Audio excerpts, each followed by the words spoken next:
আমি শুনেছিলাম একজনের কাছে, সে একটা দাঁত মাজন তৈরি করে, আর কোনো একজন যোগ বিশারদ সেটাকে স্ট্যাম্প মারে। আপনারা ভাবেন আপনারা ওইটা পাচ্ছেন, তা নয় কিন্তু, তৈরি করে আসে অন্য জায়গা থেকে, স্ট্যাম্পটা মারে, ভ্যালুটা স্ট্যাম্পের।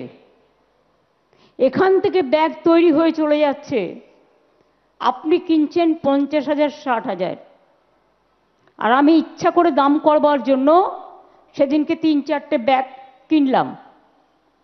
কত দাম নিল আমার কাছে? কোনোটা 1,500, কোনোটা 2,000, কোনোটা 3,000। অথচ এই ব্যাগই তো বাইরে থেকে কিনতে গেলে কত দাম পড়ে। বাংলার শাড়ি 300 থেকে শুরু করে, ওখানে ইন্ডিয়ান সিল্ক হাউসকে দেওয়া হয়েছে, বসাককেও দেওয়া হয়েছে, তন্তুজাও আছে, মঞ্জুষাও আছে, খাদি গ্রামোদ্যোগও আছে, টয় শপ একটা করব, এছাড়াও 2টো ফ্লোর লেদারের জিনিস। একটু সাজিয়ে নিতে ওদের সময় লাগবে, বাট 45টা দোকান করে দেওয়া হয়েছে। পুজোর সময় যদি দেখেন এখানে ওখানে বেশি ভিড়, চলে যাবেন, একেবারে ঘুরে চলে আসবেন। আবার ওখানে কাফেও আছে, রেস্টুরেন্টটা বেশ বড়। আমি যখন যাচ্ছিলাম বেশ খাবারের গন্ধ পাওয়া যাচ্ছিল। এখানেও যেমন এখন একান্তে অজান্তে, এগুলো সবই আমার দেয়া নাম, এখানেও আছে রূপান্নর পাশে একান্তে কিছু না হলেও 1000টা নাম আমার দেওয়া আছে। মিলিয়ে মিশিয়ে,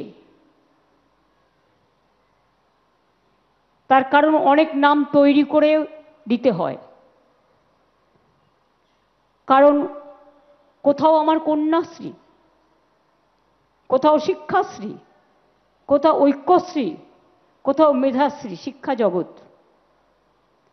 বিল্ডিং হলে এই বিল্ডিংয়ের নাম হয়। আবার দুর্গাপুরে 2টো বিল্ডিং আমায় দিয়ে করালো, আমি শ্রাবণ্য নাম দিলাম, একটা স্বরবর্ণ দিলাম। এরকম অনেক জায়গায় ছড়িয়ে ছিটিয়ে আছে। আবার উত্তরবঙ্গে যেটা হয়, উত্তরবঙ্গের পরিবেশ দেখে আবার অনেক বিশিষ্ট রাস্তা হয় বিশিষ্ট মানুষের নামে, এবং এই নামগুলো পারিপার্শ্বিক পরিস্থিতির সাথে যুক্ত থাকে। তাই পরিবেশ দেখে এবং প্রোগ্রাম দেখে নামগুলো দিতে হয়। আজকে আমি খুশি যে এখানকার সাধারণ মানুষের জন্য আরও কিছু কাজ হলো।